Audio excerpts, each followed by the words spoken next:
to bring to you. Waiting for some major updates. Of course, to pass along to you. Okay.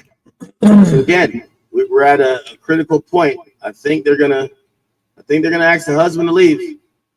That was discussed.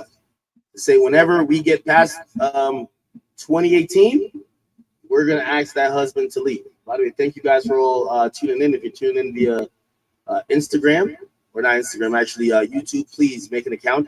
Hit the follow button. You can get notified. We're doing daily coverage on this Diddy case.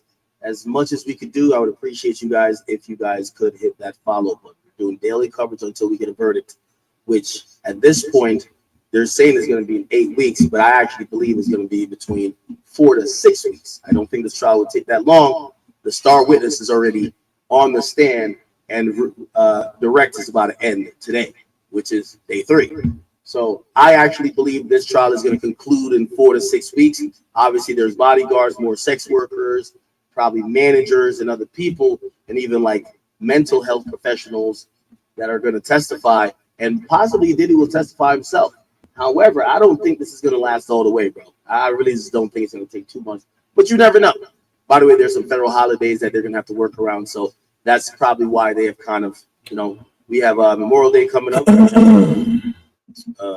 July 4th coming up, and some other holidays as well. I think there's some holidays. Some people say 3 weeks ago. No, again, I wonder what the strategy is with dropping Cassie so early, but we don't know. Remember, we still got to hear Jane Doe, Mia. We're thinking we're going to hear James Cruz, and we're going to hear a host of other individuals who are going to pretty much paint all this picture of not only an abusive relationship or maybe a lack thereof, just abusive power control situation that in the eyes of the government actually culminate into sex trafficking and racketeering sex trafficking. We will see. Let's see if we get an update right here. I think we did. Okay, great. So wow, so now we finally got to the alleged sexual assault. Jeez. So apparently, he says, what happens next? He says, Sean came to my house and raped me. Wow. Okay. Sean. Whoa.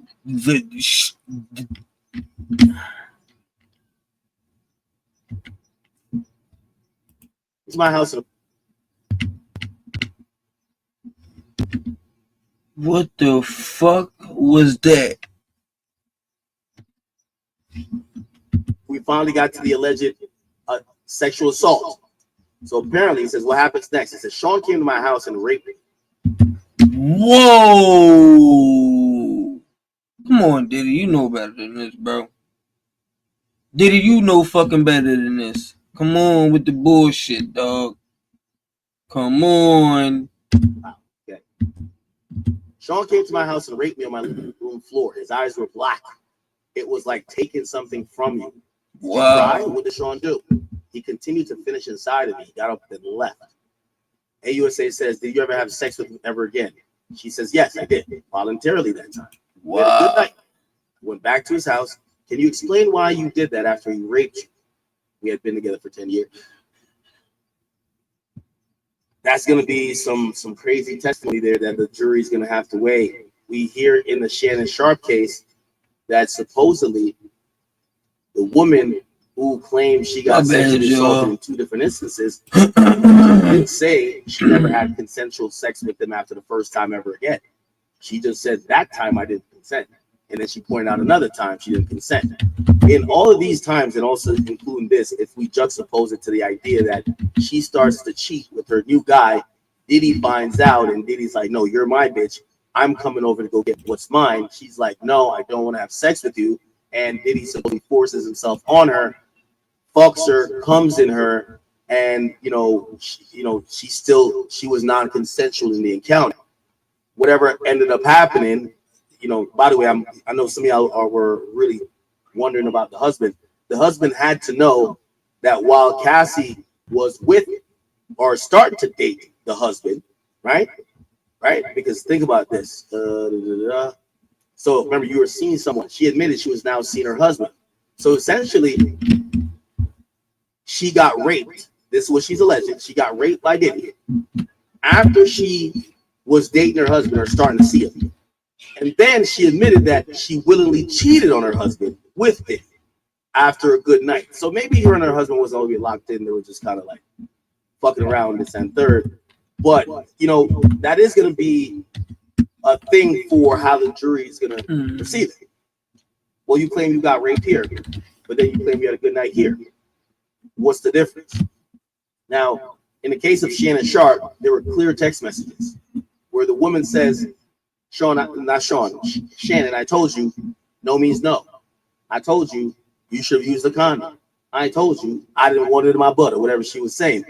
And then Shannon was like, I'm going to call you. So she made a note on the record to kind of like, yo, this wasn't consensual. It appears that, you know, I'm wondering if Cassie ever texted Diddy after the rape and said, yo, brother, what the fuck did you just do? Yo, because anyway, they eventually get cool enough that they have another night and it's supposedly consensual. Okay?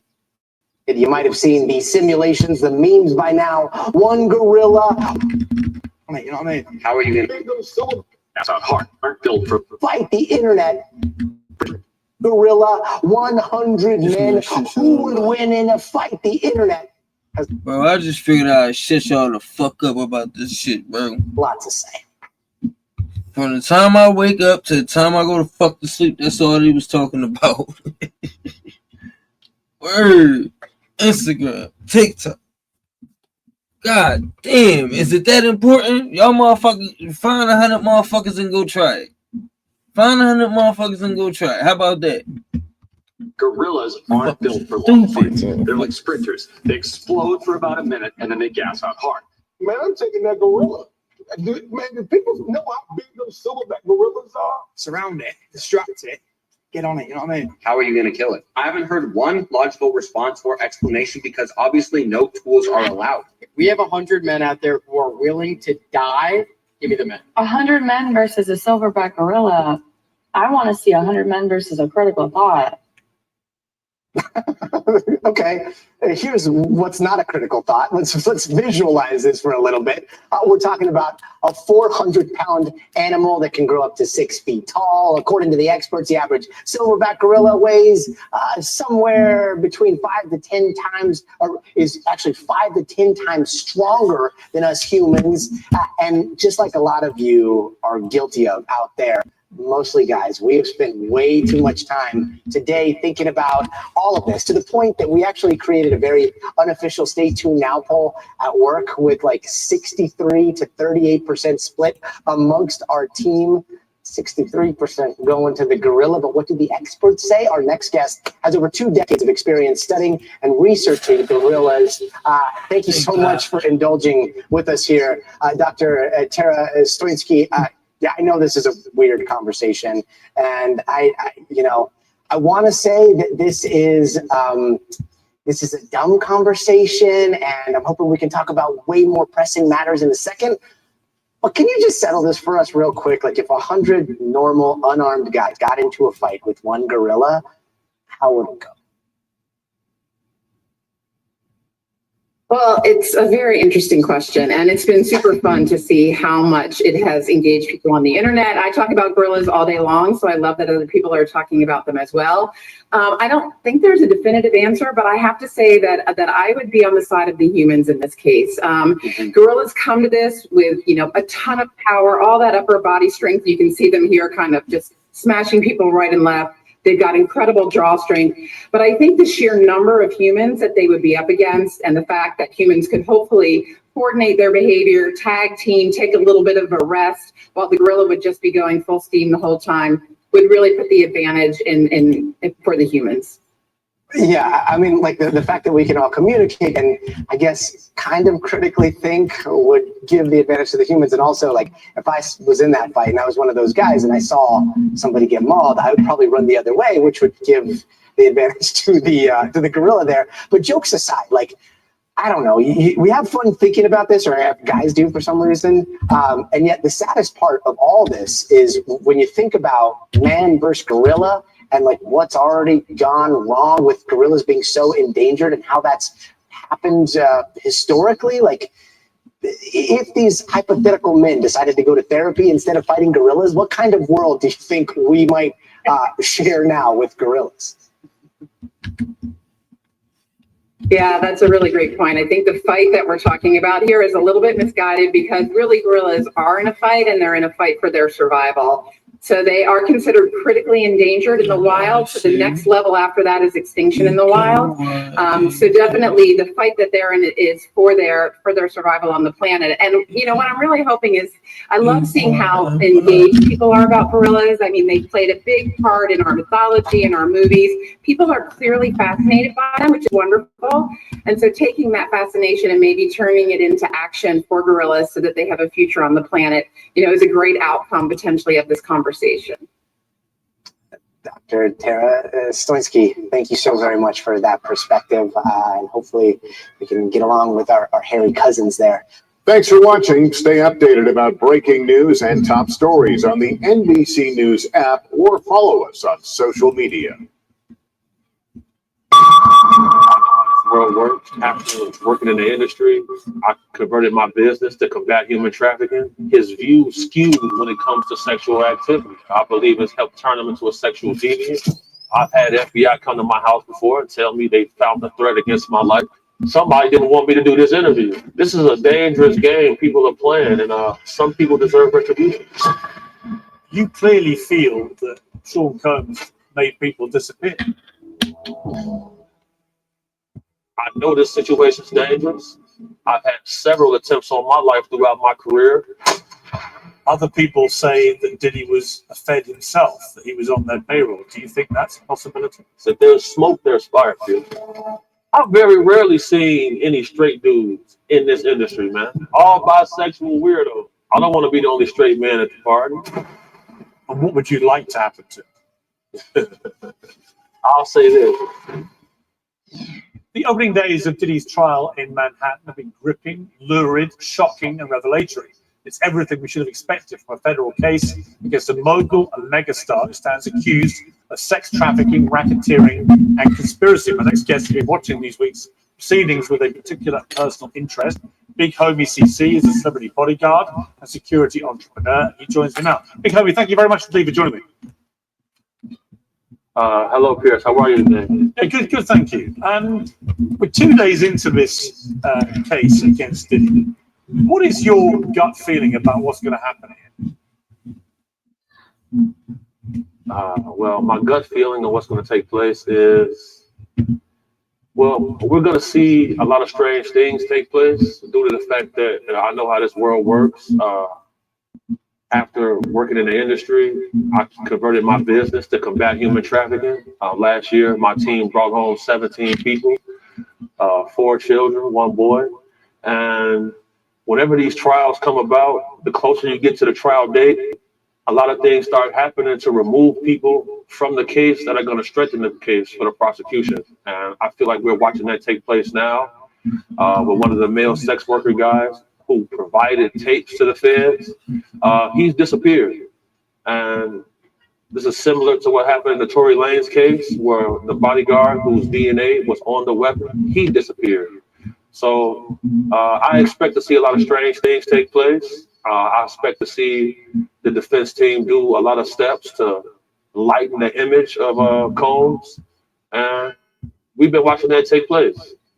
From what you know about him, Sean Combs, obviously the perception of him has changed dramatically since these allegations were made and since he got charged. I mean, from everything we're seeing now, he seems a very unpleasant, nasty, violent piece of work. Is that a correct assessment? Yeah. The assessment is going to be correct. So What are you talking about? Is, whenever you see a gentleman like this from affluence and power, whenever they have an addiction to MDMA or the drug ecstasy, they call it the love drug. So he's been doing this drug for over 20 years. So that's going to lead his view skewed when it comes to sexual activity. I believe it's helped turn him into a sexual deviant. And, you know, what type of man wants to see another man urinate in his wife's mouth? I feel like it's evil. I think it's behavior. Yeah, that's nasty. That's fucking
ex-girlfriends, Kim Porter, who died of pneumonia at a very young age. You've just referenced your own situation with pneumonia that you believe was deliberate poisoning. Do you believe that may be what happened to her?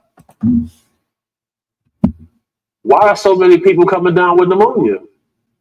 Why is that happening to everybody? What is that about? Where have you ever seen this many cases of pneumonia associated with one situation? So, there were rumors. I'm not saying. Well, I was going to mention on this that there have been rumors circulating online that Diddy may have poisoned Jamie Foxx, which caused his 2023 hospitalization. In his Netflix show, he compared Combs to the devil in revealing his near-death experience after a brain bleed and stroke. So I say this all the time. I saw the tunnel. I didn't see the light. It was hot in that tunnel. I thought, shit, have I gone to the wrong place? I looked up at the end of the tunnel. And I thought I saw the devil saying, come on. Or was that Puffy? I'm effing around. But if that was Puffy and a flaming bottle of Johnson, and no, I'm just kidding. I think that you have taken that to be a not too oblique reference to the fact that he's suggesting he may too have been poisoned. Jamie Foxx said out of his mouth that his partner handed him an Advil, and after he took that Advil, he woke up 22 days later. That's what he said out of his mouth. I feel like us as a species, I feel like human skepticism has become a virus, because if we don't trust the words of our peers, where are we as a species? Eyewitness testimony and circumstantial evidence is enough to get a person a life sentence in any court on the earth. Why is it that when people are whistleblowing and putting their life and livelihood on the line, they receive so much scrutiny? I don't think that's by chance. Tax day has passed, but for millions of Americans, that's where the trouble begins. The IRS is now ramping up enforcement for those who missed the April deadline or still owe back taxes. Well, today's sponsor, Tax Network USA, can still help. If your books are a mess, if you're self-employed, or if you're a business owner, Tax Network USA specializes in cleaning up financial chaos and getting you back on track quickly. They say the IRS is applying enforcement pressure at levels they've never seen before. But even after the deadline, it's not too late to take control. The consultation is completely free. Acting now could stop penalties, threatening letters, and surprise levies before they escalate. Call 1-800-958-1000 or visit tnusa.com/peers. That's tnusa.com/peers. Let Tax Network USA make the next move, not the IRS. I mean, why would Diddy want to poison Jamie Foxx? If you know that you have, well, just to give some insight to people watching, when you come under federal... Hold on, he wanted to poison Jamie? What the fuck you want to poison Jamie for, bro? What the fuck Jamie do to you, dog? Now I'm mad. Now I'm fucking mad, you dick. For investigation, they sent you a target letter. You get informed that you're being investigated. So if you wanted to tie up loose ends and you were concerned that people that you knew could incriminate you, you may have interest in eliminating them. We've seen this all throughout history. I mean, this sounds kind of mafioso stuff, but I sense that you're talking from a lot of experience here, that you genuinely believe this is a hype. No, this nigga just woke up one day and was like, let me just talk about this shit. Like, what the fuck? We all assume he's speaking from experience. Dangerous situation involving a highly dangerous man with very dangerous people acting on his behalf, potentially. Oh yeah, I'm definitely speaking from experience. This is definitely a highly dangerous situation because this guy was the middleman. He was the party guy. He was the person who lined up the parties and festivities for a lot of guys a lot more wealthy and affluent than him. So, I'm a person who believes that the Epstein's list is very similar to Diddy's list. I'm a believer in that. And, whenever it comes to protecting women and children, I'm going to be fierce. Big ups to my sponsor, Stallion Gear, for putting up funds to help us go out and help people. You know, I want to salute Michael Franzese because he's probably the only famous person who donated to our campaign for protecting women and children, going down to the orphanages and passing out toys and gifts. Because at the end of the day, us as men, we must learn to police ourselves in our own community, because if not, these type of activities will continue to run rampant. I know this situation is dangerous. I've had several attempts on my life throughout my career, and you know, where there's one dangerous guy, there's a group. You referenced earlier, I have a history of heinous acts against people who behave like that. What did you mean by that? Well, there's a lawsuit that I'm listed in where allegedly I quipped Combs about his sexual deviant activity, and I protected the plaintiff and pointed a firearm at Mr. Combs. That's what the paperwork says. They don't have their facts right, but you know, I have a reputation for maintaining a proper balance. What was he doing, Combs, at the time? Yeah, so that's all alleged. So you know, they don't really got they don't have the facts correct with that situation. There's some sort of conspiracy going on, because the same law firm that has brought this case, they tried to file this same case last year. They finally got it amended this year, and this same law firm was trying to pay me $5,000 to come talk on an interview. I turned it down, and then they filed this paperwork. You know, I firmly believe that this lawsuit was filed by people on his side to try to discredit me, other witnesses, and to try to get this current case that he's on. Yeah, I feel like that was a bullshit. I feel like you filed that on some bullshit. Just on some, I'm mad. Excuse me. Nigga said, hold on. Excuse me. Niggas, main man said, I'm mad. Here goes some paperwork. Thrown out. That's how deep this goes, because the law firm who brought this asinine case, nobody can seem to track them down. How can they have this case amended? Who has the finances to file this type of lawsuit?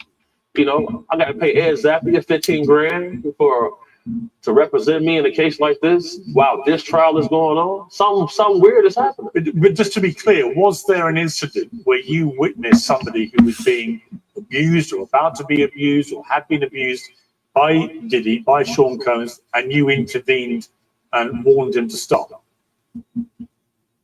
Definitely. And what can you tell me about that? Yeah, definitely. Well, that's the thing. Like, you know, it's an open case, so like I can't really expound too much on that. But I've had several calls about this guy. You know, I've had several calls about his son. You know, people reaching under ladies' dresses, fondling them without asking for permission. You know, where did he learn this behavior from? Where would he learn that from? Yo, that's nasty, bro. That is fucking disgusting, my nigga. You got your fucking kids out here doing this shit too, and your kids thinking it's fucking okay, bro. That's nasty, nasty, nasty, nasty as fuck, bro. That's crazy. I did not know that. This main man had his fucking sons out here doing this shit. Fondling women and all of that shit. That's not cool, my nigga. Diddy, that's not fucking cool, bro. Come on. Legendary Dapper Dan said he like niggas knew you was guilty, but come on, bro. Like you got your sons out here doing this shit. That's drawn. That's drawn. That's you taking it too far, my guy. Well, he knew Combs' parents, and he said what's going on with Combs didn't start with him. It started with his family. The same things I see when I'm battling. Pause. What you mean it started with his family? What you mean it started with his family? He was fondling his family? Picking cases. Or he might have been touched. Diddy might have been touched. common enablers of this activity are close relatives, families, and friends. Yeah. There's lots of rumors, as you know, swirling about Diddy and have been accelerated by what's happened to him.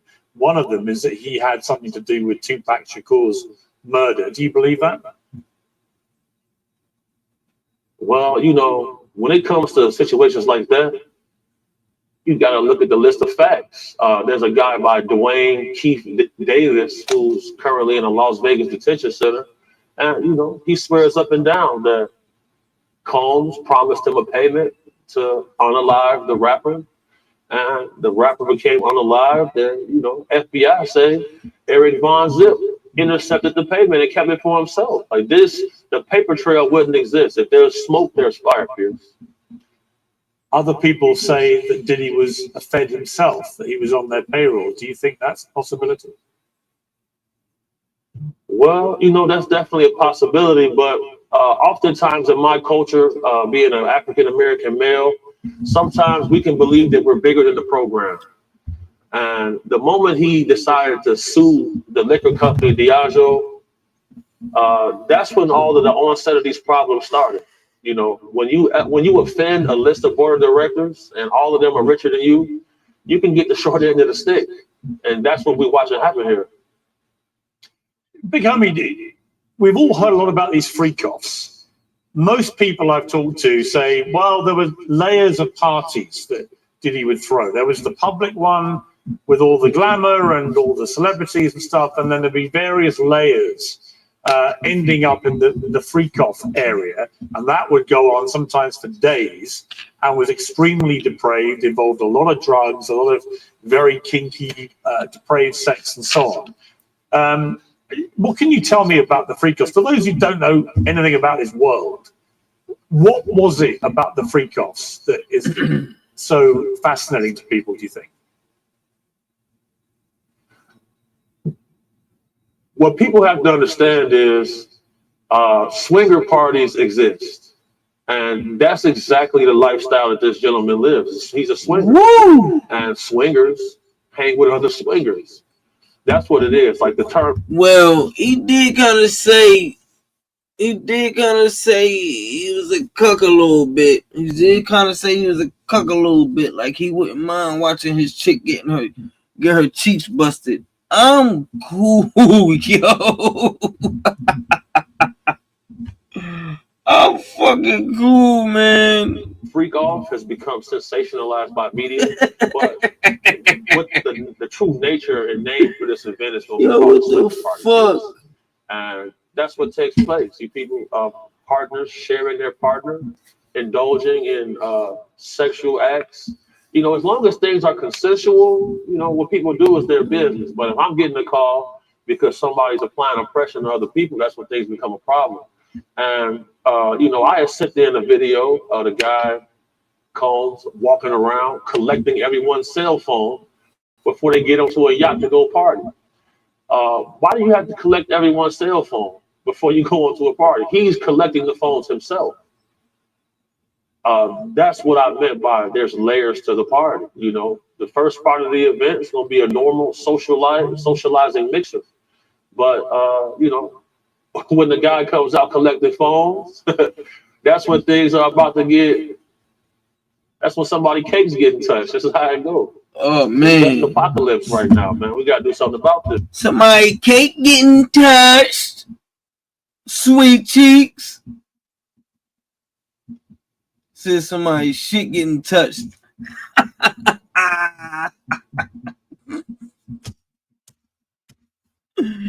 Woo!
God damn, dog. My fucking chest is like hell.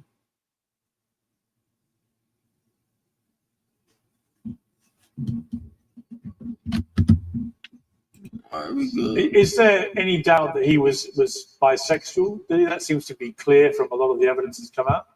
He not bisexual, bro. You were All of having these sexual guys are. intercourse When it with. comes Come to that, on, like, I've very rarely seen any straight dudes in this industry, man. That's why I pivoted my business. Like, it's like, I don't want to be the only straight man at the party. That's nasty as fuck, yo. Diddy, if that's what you like, that's what you like, my nigga. You ain't gotta fucking hide it, bro. Like, come on, man. It's nothing to be the fuck ashamed about, you weird ass nigga. And then on top of that, never mind, man. I ain't even I gotta change it up. All of these dudes are, but all of them are, and the freak cost. All bisexual weirdos. Right, you're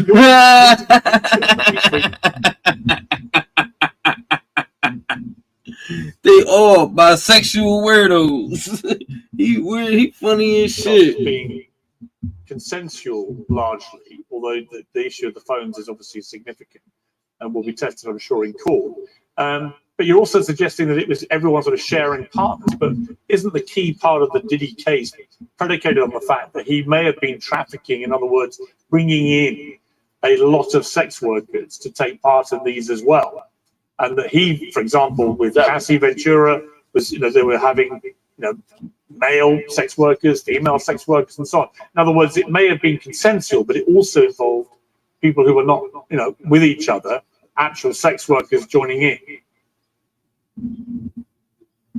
Yeah. So, whenever you see the little guys, the white dudes come in with the spiky hair, looking like vampires, the sex workers is arriving. And at the end of the day, is it consensual if you're promising people a career path and a lifestyle and glitz and glamour, and you're saying, look, we're all doing it. Come join us. Hey, yo, this motherfucking shit was like, listen. And we play with your booty hole now, and I'll sign you. That's basically what the fuck he was doing, bro. Like, come on, it's normal. We all doing it. Just like he said, main man said, we all doing it. Nah, that's nasty. You're not gonna force me to do some shit that I'm not into. And I'm not doing no shit that I'm not into just for a fucking check and for me to be famous, dog. I'm not doing it. Ain't no fucking way. There's no way in hell, because that's not who I am. You're not taking my dignity from me. I'm not allowing another soul to take my fucking dignity, my pride, any of that shit from me, bro. And there's no way I'm not tooting my ass up for a check. I'm not tooting my ass up for no check, bro. I promise you I'm not. Why? Like, that's not what I'm into. And even if he did throw a check in my face, yo, here, you gotta. No. That's not what I'm into. You party with us, then I can get you a record deal.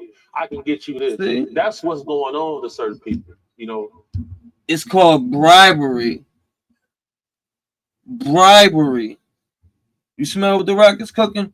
That's what it's called, bro. Everybody isn't being financially compensated. Motherfucking, and then later on it's gonna be extortion. And that's where lies the problem. Big Homie, you referenced the fact that several times we tried to do this interview and stuff happened to you that was very concerning. Car with blacked out windows and so on, engaging with your vehicle and so on. Now that you've given this interview and you've gone public again and made it very clear what you think of Sean Diddy Combs, do you fear about reprisals? No, I don't fear anything like that. I'm very, very good at what I do, and I'm trained in everything dangerous. I knew what I signed up for. I'm very well aware of the risk. You know, I'm gonna go back into hiding after this, of course, but at the same time, me as a man, you know, I'm here to fulfill my duty. God sent me to do a job, and I intend to get that job accomplished. Do you think Diddy would want you dead?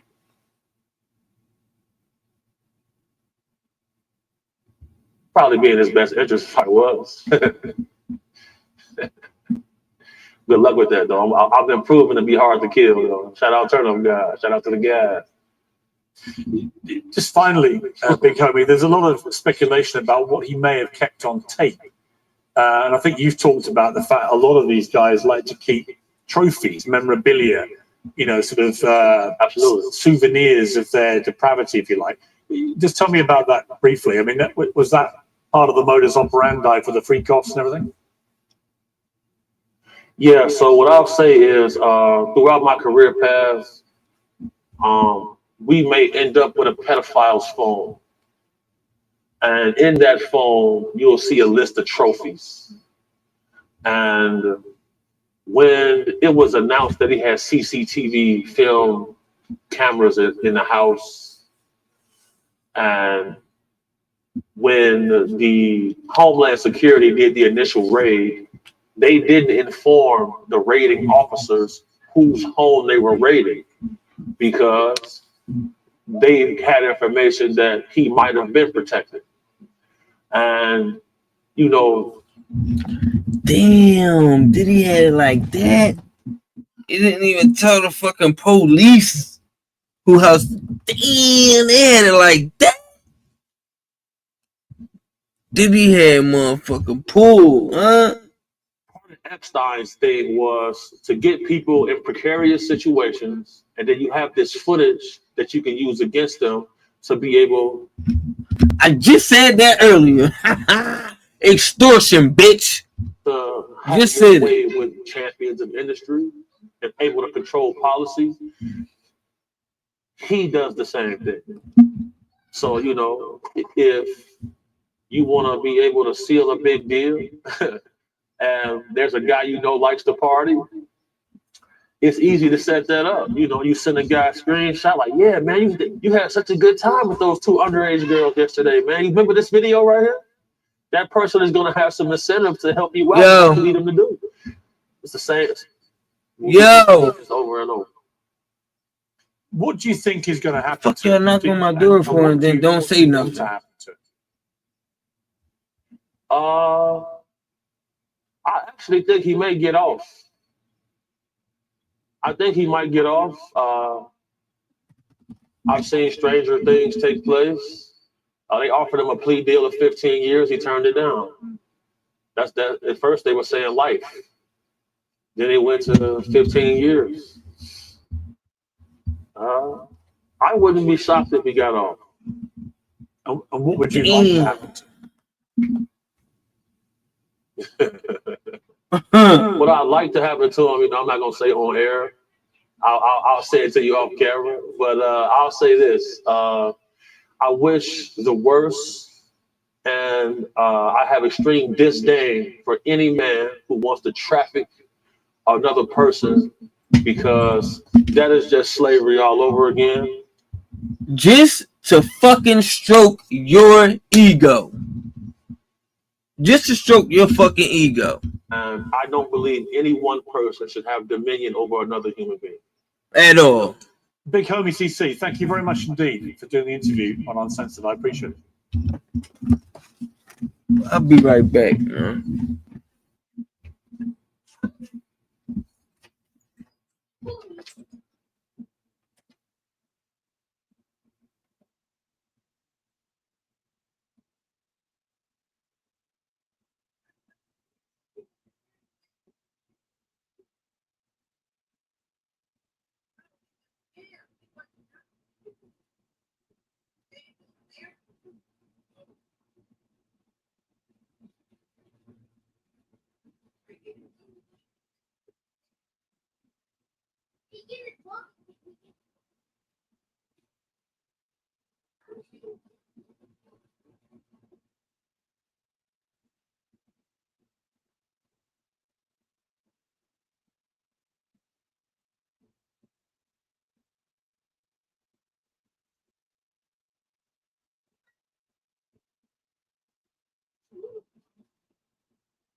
Shut the fuck up, yo.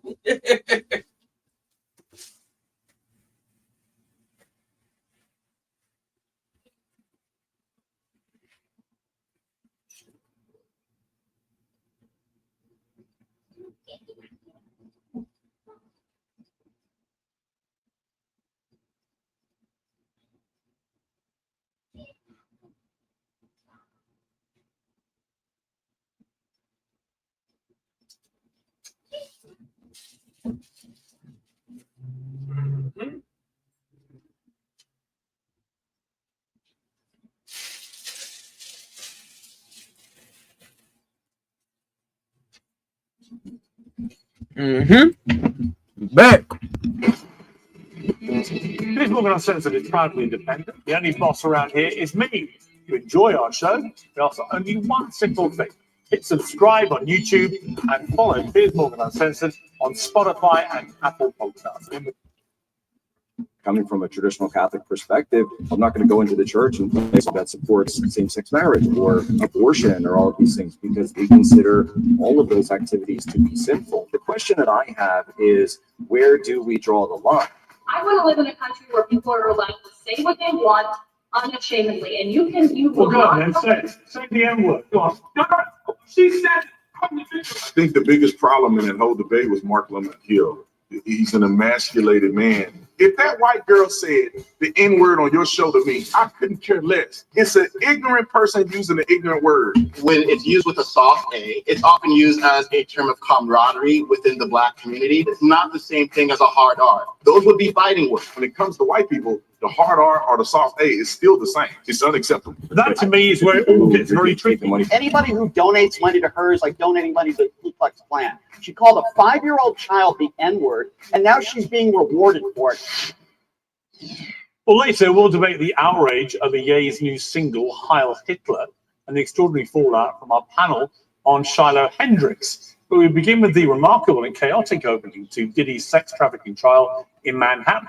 Jesse Weber is an attorney, an anchor at Law and Crime, and a News Nation contributor. Jesse, great to have you on Uncensored. Many thanks. This is an extraordinary case. Thank you so much for having me. I'm a big fan of yours. Oh, well, thank you. Well, thank you very much. I appreciate that. It's an amazing case in many ways, this. We're now into day 2, which may be a critical day in many ways, because Diddy's long-term ex-girlfriend, Cassandra Ventura, known as Cassie, who we all saw in that gruesome video in the hotel corridor where he attacked her, she'll be up on the stand. And I would imagine that her testimony and the cross-examination could well end up being utterly pivotal. I would say this case rises and falls with her testimony. Remember, we wouldn't have criminal charges if it wasn't for Cassandra Ventura filing her lawsuit in November of 2023. She was always victim number one in this case. She was made up 80% of the opening statement yesterday. And if you're talking about a case of racketeering and you're talking about a case of sex trafficking and you're the prosecution and you are saying that all of these alleged victims were not willing participants, that they were coerced, it all comes down to her testimony. And I will tell you, Piers, it may be difficult. It may be difficult because what did we hear yesterday? We heard that she allegedly paid for sex work, that she was a part of it, that she dressed up, that she sent text messages. She's going to have to explain that every one of those instances, she felt the threat of Sean Combs, that she did this against her will. And will the jury believe it? Now, she's in an interesting position. She's what, 8.5, 9 months pregnant? The defense cross-examining her, an alleged victim who's in this state. It'll be interesting to say the least. Yeah, I mean, the position from Diddy's defense seems to be, look, he behaved disgracefully. He did some terrible things. Obviously, everyone's seen the video of his attack on her when she was his girlfriend and so on. But the bar to reach for the charges they've thrown at him, racketeering, conspiracy, the sex trafficking by force, fraud, or coercion, the transportation of Ventura and commercial sex workers with the intent they engage in prostitution.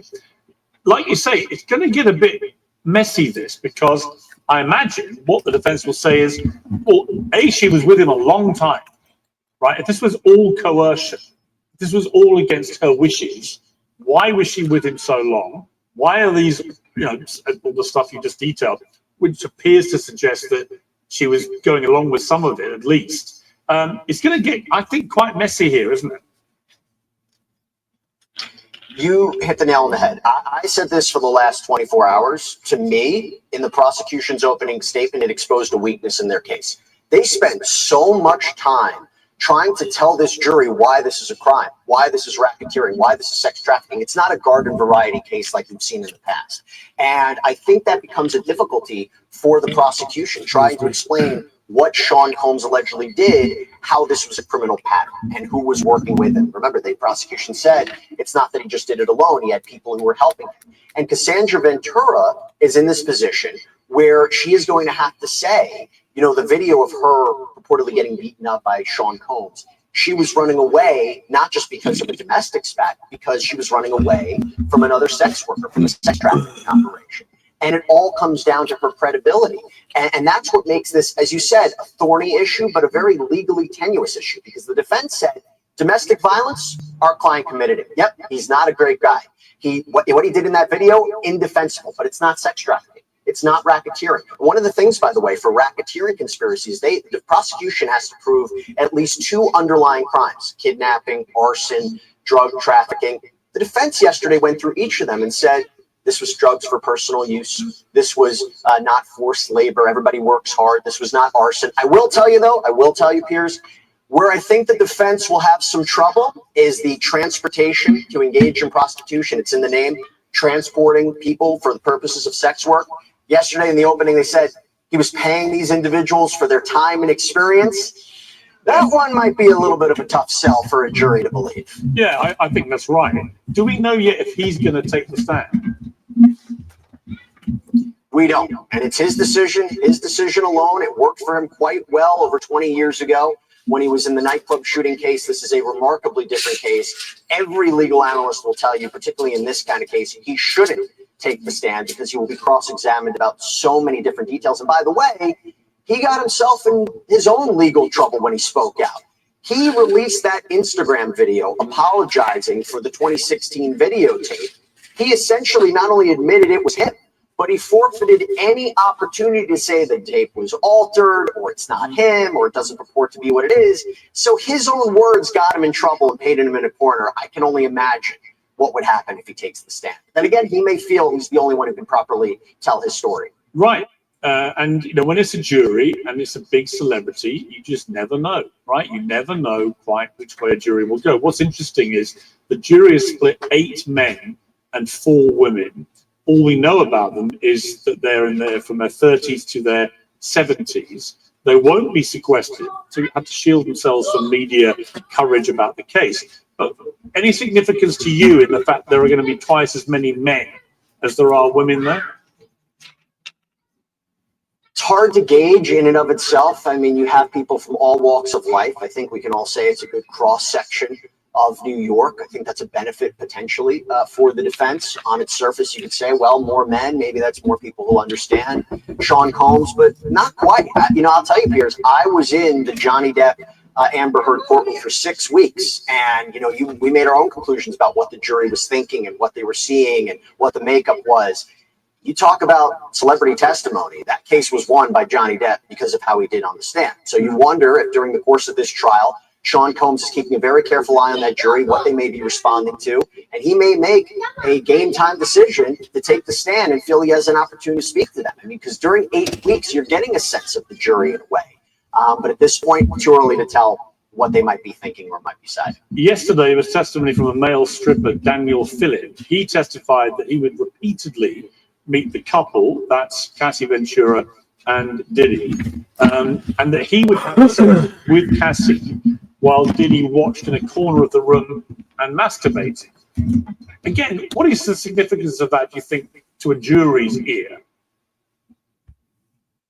So he is actually a pivotal witness, because if he's saying, I witnessed Sean Combs directing these sexual episodes, he testified he thought he heard Sean Combs slapping Cassandra Ventura. He testified that he saw her drag him. He saw Combs dragging her. That all goes to force, fraud, coercion, elements you need for sex trafficking. And sex trafficking, by the way, is one of the underlying crimes of racketeering. Now, on the other hand, what did he also testify to? He was paid by Cassandra Ventura. She was texting him. There was cross-examination about whether or not she enjoyed the experiences and how much did she take the lead in these experiences. Because it becomes a question whether or not Cassandra Ventura, and I hate to put it this way, but it's the only way I can put it, was she a victim or was she a partner in what was going on? This may be very odd sexual escapades, but was it a crime becomes the question for the jury that they have to consider. Yeah, really interesting. It's going to take about 8 weeks, we think, is that right? 8 weeks. Look, it's a long trial. There could always be delays. You don't have six alternate jurors for a reason. I mean, there's always something that could happen. There could be illnesses. I mean, look, I'll tell you right now, Cassandra Ventura, 8.5, 9 weeks pregnant. You wonder, is that one of the reasons why they're having her testify so early? They can't find alleged victim number 3 in this case. So if you don't have alleged victim number 3 in this case, and there's a problem with Cassandra Ventura because of her pregnancy, the prosecution's case will change dramatically. Now, I will tell you what I think the prosecution did brilliantly is they didn't begin with Cassandra Ventura. They actually began with the hotel footage. They began with that security officer. They began with Daniel Phillip. They are building up her credibility. So when she takes the stand, the jury is in a much different position to evaluate her than they would before. Because remember, when she filed her lawsuit in November of 2023, a lot of people will say, are these allegations true or not? As soon as that video came out, not only did it corroborate one of the biggest accounts in her complaint, it arguably corroborated everything she had to say. So she is in a prime position to testify for this jury right now. Tax day has passed, but for millions of Americans, that's where the trouble begins. The IRS is now ramping up enforcement for those who missed the April deadline or still owe back taxes. Well, today's sponsor, Tax Network USA, can still help. If your books are a mess, if you're self-employed, or if you're a business owner, Tax Network USA specializes in cleaning up financial chaos and getting you back on track quickly. They say the IRS is applying enforcement pressure at levels they've never seen before. But even after the deadline, it's not too late to take control. The consultation is completely free. Acting now could stop penalties, threatening letters, and surprise levies before they escalate. Call 1-800-958-1000 or visit tnusa.com/peers. That's tnusa.com/peers. Let Tax Network USA make the next move, not the IRS. Final question, Jesse. I want you to put your soothsayer hat on. Does he walk or does he go down for the rest of his life? I would say that he's probably going to be convicted of transportation to engage in prostitution. I think it's a very difficult charge for him to avoid, which carries up to 10 years in prison. When you deal with racketeering or sex trafficking, that's a more difficult argument. You may see a conviction if the prosecution really presents a thorough and a thorough case that the jury would understand, they may be hung. You know, in one juror, that's a hung jury. So it's difficult to say, but I think the last charge, or the two charges, transportation to engage in prostitution, it will be likely he will be convicted of that. Fascinating stuff. Jesse Weber, great to have you on our sensor. Thank you very much. A slew of stories in the past week have rekindled some important debates about the state of discourse and the limits of free speech. First of all, there was a heated racism debate on this show, sparked by the rival outpourings of public support for alleged black killer Carmelo Anthony and for racist white mother Shiloh Hendricks. On this show, launched a shocking defense of the N-word. So you're an unashamed racist. Correct. Well, do you understand that makes you a despicable human being? I guess so. I don't really care. On some platforms, incredibly, there's now been a massive outpouring of support for her for what she said. My point, which I stand by, is that we've all gone completely nuts. You can oppose cancel culture and argue that the post-BLM reckoning was divisive, but also agree that outright blatant racism is wrong. You can argue against double standards and in favor of free speech, but also accept that free speech can have consequences. The First Amendment may give Shiloh Hendricks the right to use the N-word at a 5-year-old, but it isn't cancel culture just because most people think it's outrageous and unpleasant and frankly disgusting. And then we have Ye, the artist formerly known as Kanye West. Woe betide anyone who doesn't get his new name right. He used his free speech right to insult me and walk out of our interview after 3 minutes because I had the audacity to call. So it is the greatest battle, I always think, the Met Gala for attention seeking that the world has ever known. They're also a bunch of hypocrites, and that's half the audience is just there to roast them. They weren't lecturing people about slavery. It literally made it the theme of the event. Not so literal. Who loses if they raise 30 million, right? I guess the 4-year-old girl chained to a table making all those clothes, maybe. Apart from the slaves. What do we live in it? Yeah. Other nations, a lot of them, have stolen our movie industry. If they're not willing to make a movie inside the United States. Hollywood has been disintegrating for the better part of 40, 50 years. We must do something about plugging the holes in this sinking ship. We can circle back when you can count. If you want to sit in front of me, Ye, get on a plane, come to London, come to my studio, and let's do this man to man, face to face. New York's Met Gala is the annual pony show, tone deaf superstars in very expensive costumes who all want you to know they have a great moral purpose for being there. Pharrell Williams, this year's co-chair, wore 100,000 pearls, this important tribute to the world's impoverished people. One of your fashion icons related to this theme. You know what? The working class, the black men of the working class, because they did the hard work, they do the hard work, but then when it's time to get fresh, they get dandy and super fine. I'm inspired by the working class because that's where I come from. Well, the working class may have been honoured at the gala, but it's unlikely that any of them actually saw the honour, given that a table cost $350,000. Others have more subtle methods for signaling their virtue, including actress Lisa from White Lotus, who wore a picture of civil rights hero Rosa Parks on her crotch. Incredibly, it was Sydney Sweeney who faced accusations of being particularly tone deaf to the culturally meaningful theme of taking her inspiration from white actress Kim Novak. So is the Met meaningful or just moronic? Well, here to debate all that on the Nerdrotic channel, Gary Beetler, YouTube's premier movie reviewer, if you don't believe him, ask him yourself, the critical drinker, aka Will Jordan, uncensored contributor, Esther Krakow, and the author of The Case for Cancel Culture, Ernest Owens. Okay, Esther, every year this comes around, and I've just posted to X that there were 2 reasons I didn't attend this year.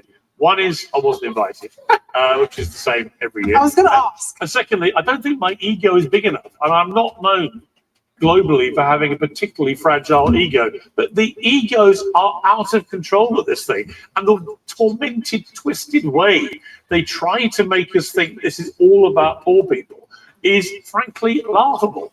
Yeah, I think when you get to a certain level of fame, you kind of lose your mind a bit. Now, of course, this is a fundraiser for the arts. It's been going on since, I believe, 1948, but it's mainly for the celebrities involved, a way to get your name out there. They hardly even mention the designers actually that are responsible for the work, many of whom actually pay for their $70,000 tickets. It's usually a way for them to get, body parts out there. I mean, Kim Kardashian, I thought her outfit looked nice, and then she turned around and was like, oh, there it is. Sabrina Carpenter decided to wear like no trousers whatsoever. I'm pretty sure Halle Berry went without knickers at her 50+ years of age. So clearly their motivation is not really